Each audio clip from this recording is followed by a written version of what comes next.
Okay, January 6th. January 6th, 1919, former President Theodore Roosevelt dies in his home. And he had had some breathing problems, complained to the doctor, and then in the middle of the night, a clot broke loose, went into his lungs, and that killed him. He remains the youngest person to be president. He became president when William McKinley was assassinated, and then was elected to his own term.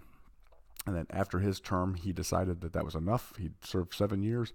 So his chosen successor, William Howard Taft, kind of became president. And Teddy Roosevelt left the country. He knew that he was this major, big figure, and that William Howard Taft kind of needed his own space.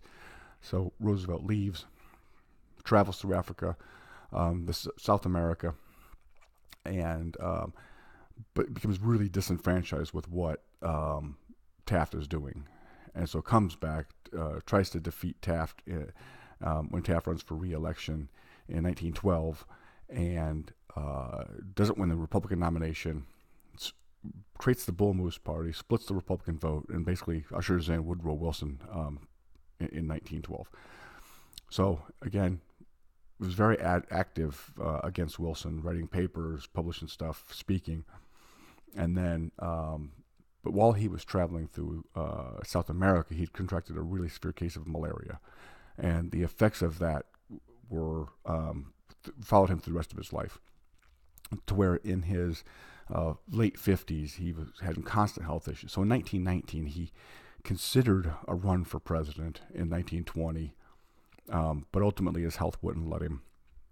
He died in 1919, and on his death, his son Archibald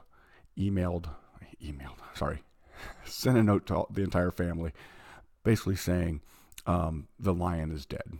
The old lion is dead, to his siblings. And his former Vice President Thomas Marshall said death had to take Roosevelt sleeping, for if he had been awake, there would have been a fight. So that's what I have for you today.